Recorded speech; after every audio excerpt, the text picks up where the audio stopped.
2 Samuel chapter 12 verse 23. But now that he is dead, why should I go on fasting? Can I bring him back again? I will go to him, but he will not return to me. Sa Tagalog po ay, ngunit ngayon patay na siya. Bakit pa ako mag-aayuno? May ibabalik ko ba siya? Ako'y paroroon sa kanya, ngunit siya ay hindi nababalik sa akin. Magandang araw. Ang tatalakayin po natin ngayong araw sa ating daily devotion ay ang Age of Accountability. At ang unang pong katuruan na natutuhan ko ngayong araw kay Pastor Russell Ocampo ay, all people inherited the original sin, o na pamana po sa atin nila Eva at Adan yung kanilang kasalanan na nagawa sa ating Panginoon Diyos doon sa Garden of Eve. Ang original po na kasalanan ay isang pangunahing aral sa theology o teolohiyang Kristiyano na nagsasaad na tayo lahat ng mga tao ay pinanganak na may kasalanan bilang resulta po ng pagkakasala nila Adan at Eva doon sa Garden ng Eve. Nang magkasala po sila, Adan at Eva, pumasok yung kasalanan at kamatayan sa mundo. At yung epekto nito ay naramdaman ng buong sangkatauhan natin mga tao ngayon. Kaya nakararanas po tayo ngayon ng death.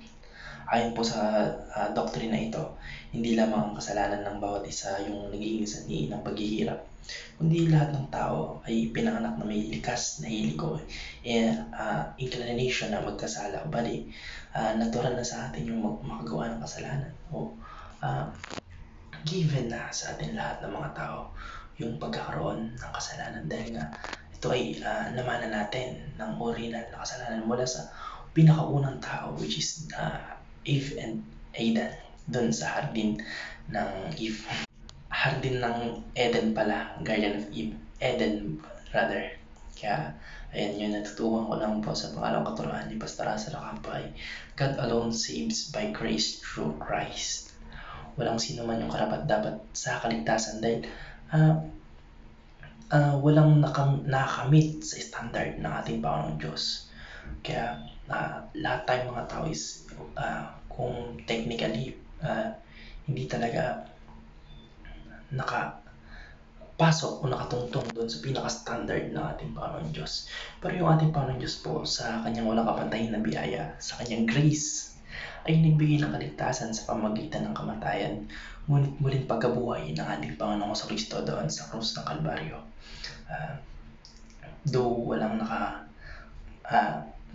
naka-step doon sa pinaka-standard ng ating Panginoon Diyos, sa pamamagitan po ng ating Panginoong Yesu Kristo, siya po yung nagbayad sa atin sa ating kasalanan, which is na inherit na pa natin mula sa pinakaunang tao kay Eve at kay Adan. Kaya tayong pong mga tao na tayong mga alagad ng ating Panginoong Kristo, o yung mga sumusunod sa ating Panginoong Kristo, yung may tiwala, yung may faith sa Kanya, ay na-redeem na at tayo ay the forgiven na yung mga Kristiyano. Kaya ito po yung isang paanyaya sa atin lahat na tanggapin yung kaligtasan, hindi sa pamamagitan ng ating mga sariling gawa, kundi bilang isang kaloob ng sa atin mula sa ating Panginoon Diyos. Kaya nga po sabi sa Ephesians chapter 2 verses 8 to 9, for by grace you have been saved through faith, not by works, so that no one may boast.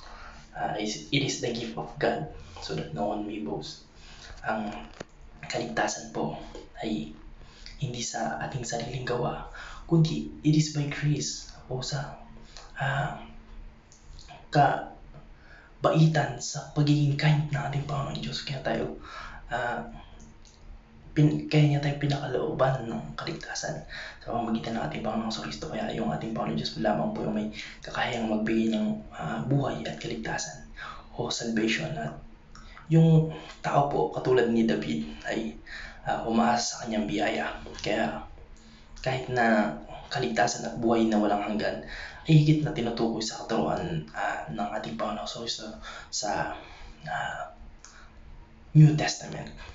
Ang natutuhan ko naman po sa pangatlong katuruan ni Pastor Russell Ocampo ay, children can be saved by grace. Yung mga bata po na namamatay o yung mga special child na namamatay ay tulad ng lahat ng tao ay maaaring maligtas sa pamamagitan po ng biyaya o ng grace na ating Panginoong Diyos.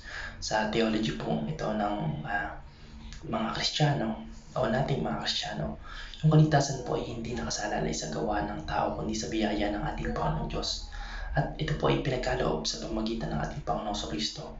At yung mga bata po, lalo na yung mga hindi pa kaya magpasya o mag-ako ng kasalanan para sa kanilang mga sarili ay madalas itinuturing bilang mga makikinabang sa biyayang ito ng ating Panginoon Diyos.